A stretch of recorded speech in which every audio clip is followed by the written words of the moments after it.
Okay, 10 seconds ago, I just finished recording my top 10 MCU movies. Now, let's take a look at the bottom 10 on my list. Stick around.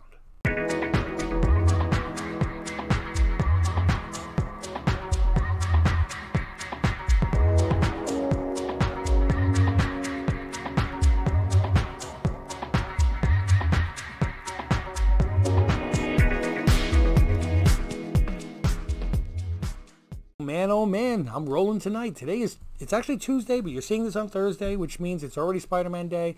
We've already seen what happens in Hawkeye, and I'm wondering what's going to be running through my head. But I have got my bottom 10 list. Now, what I mean by that is, if you rank all the MCU movies, and I do mean all of them, and you'll see what I'm talking about, the last 10 lists. So I'm going to go starting with number 10, and working my way to what I consider to be the worst of the MCU movies, which, by the way, even the worst movie is not the worst movie that ever came out of Hollywood. It's not great, but it's not the worst movie. So, let's start this off. Number 10 on my worst list is, hey, I'm going to get you killed for this, Spider-Man Far From Home. I'm sorry, I did not like this movie. What I felt watching this movie was after Endgame, and trying to follow Endgame was like the worst assignment Sony could draw. Okay, it was like anybody trying to play Genie after Robin Williams did in Aladdin. But I really felt like it would have been a great time to take a step back, stay true to like the Spider-Man Homecoming movie, keep it simple, keep a nice simple storyline. And it got way too intricate, convoluted, confusing at points. And I've watched the movie a couple times to make sure, but I really felt like Sony was trying to take the one Spider-Man movie and compete with Endgame. Like, oh yeah, you did that? Hold my beer and watch while I do this. And like most happens when somebody says hold my beer, they fall flat on their face. I did not think that Far From Home was a good movie. Okay? I loved Homecoming. It was nice. It was simple. It was Spider-Man. Spider-Man is your friendly neighborhood Spider-Man. He's not Iron Man and Thor. He's not one of the big guns. He's the guy that takes care of the neighborhood. His movies should not be universal things. Okay? We're not talking about cosmic Spider-Man right now. He's still a teenager. And if they're going to be doing this in three trilogies, high school, college, and then after graduation of college, I think they should have kept it a little bit more simple. I just didn't like it. Okay? I'm sorry. I know a lot of people are going to think I'm crazy. Number 9, Black Widow. Yeah, I went into the movie theater with high expectations. I really did. And a lot of times when that happens, they either meet your expectations, or if they miss them a lot, it seems worse than it is. So I waited for it to come on Disney Plus. I lowered my expectations. I watched it a second time. After watching it the first time, it would have made it much higher on this list. It fell down to the number 9 spot because of how I felt the second time around. I still did not like the movie. I hated what they did with Taskmaster. I did not think that they really gave an origin story like I was hoping for. It just kind of gave this, hey, this happened in between these two movies. And our little backstory, we're going to give you 5 minutes in the opening of this is how Natasha did this.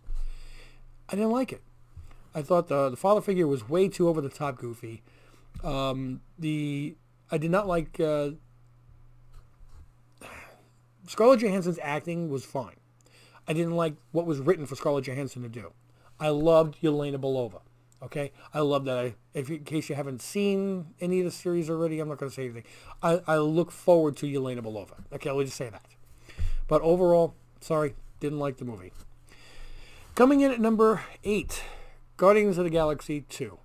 Everything that was right with Guardians of the Galaxy 1 was wrong with Guardians of the Galaxy 2. It felt like they just they tried to make let's grab some more great songs from the 70s and 80s and make a decent soundtrack, and all everything that they did corny in the first movie, we'll have them do it even cornier, and we'll throw in Kurt Russell as a planet. Yeah, that'll work.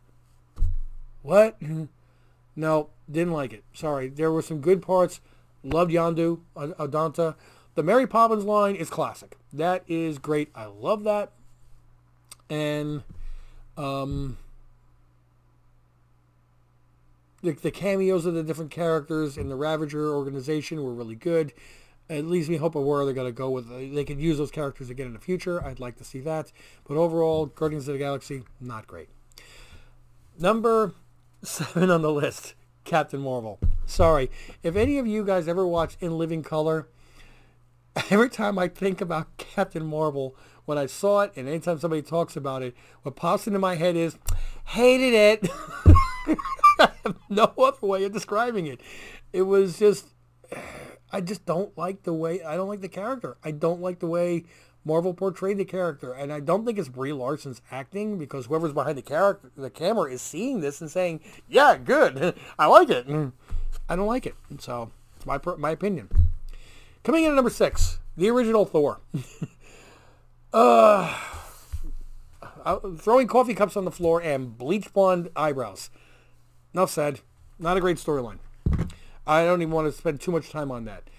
All right, number 5 on the list. We're getting to the top 5, what I consider to be worst movies.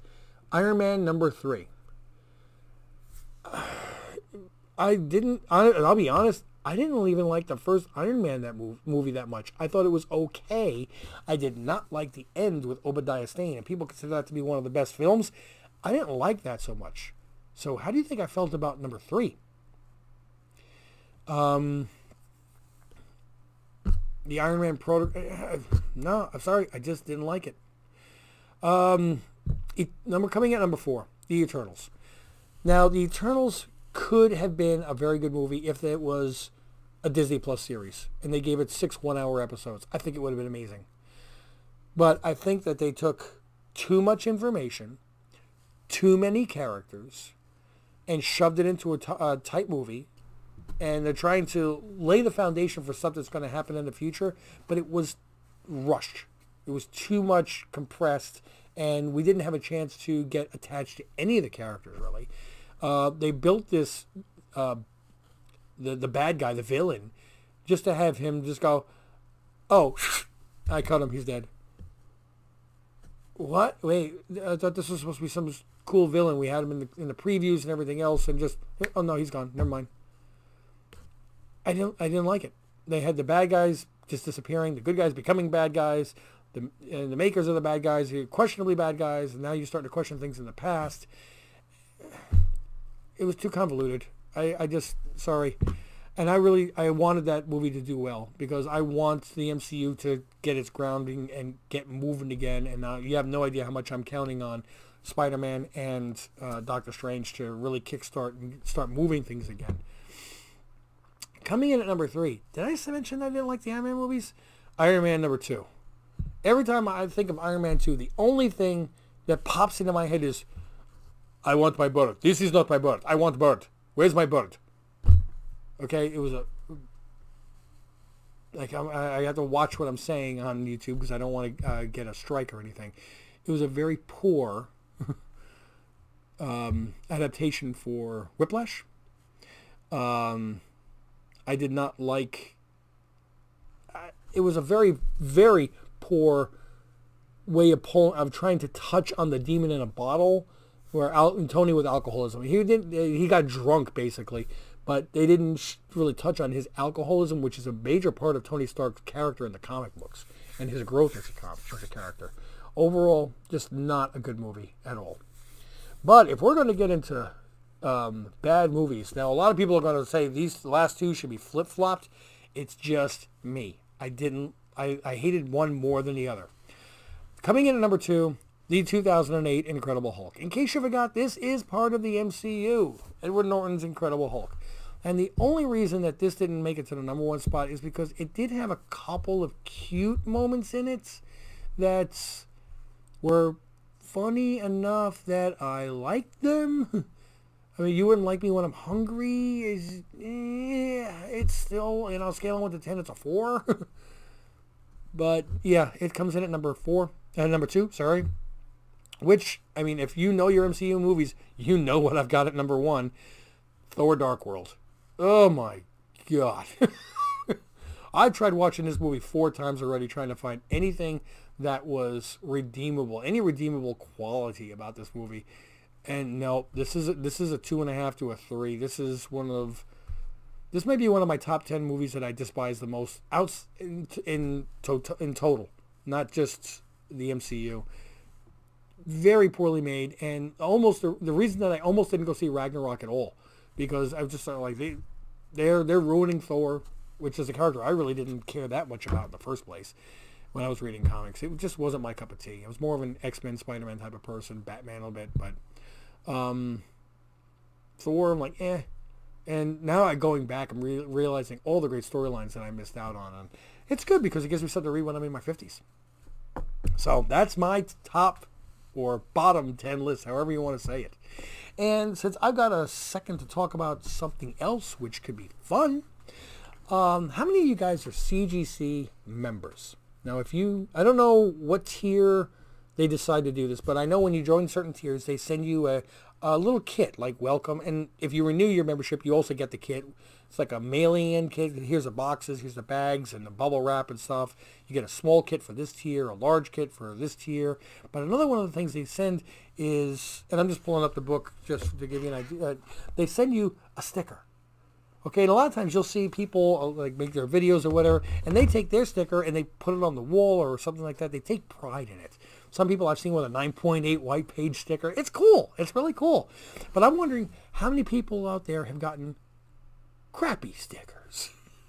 I mean, really, you're like, this is this what you think of me? You pull out the CGC. Did you join the membership and they gave you a bad sticker, a bad number? Well, here's a question. I want to know what's the worst gift sticker you've gotten from CGC. If you got a 9.8 or a 9.6 or something like that, congratulations. My last one I got an 8.5 qualified grade. I mean, it's one step up from being restored, but basically I'm a qualified grade, which means the story is still intact, but there's something missing. So I'd like to know how many people out there have gotten a worse sticker than this, whether it was you or your friends, or have you seen it somewhere at a show?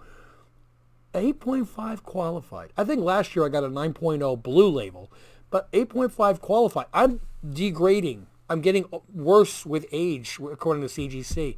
I'm just hoping at some point I'll get to a restored. I'll be... Hit me up in the comments. I'd love to know what kind of grades you've gotten or what some of the crazy ones you've seen. If you have a picture of one, throw it in here. What the heck? Throw it in the comments. We'll have a little bit of fun with this. Hopefully I made you laugh. Hopefully I brought up some controversy about the MCU, because we're getting going with Spider-Man on Thursday and Doctor Strange in May, I believe it is now. Hawkeye is turning out better than I expected. It's a good time to be a Marvel fan. Thank you so much for joining it again. Don't forget to click like and subscribe and click on notifications. Hope you had some fun, but until I see you again, mahalo.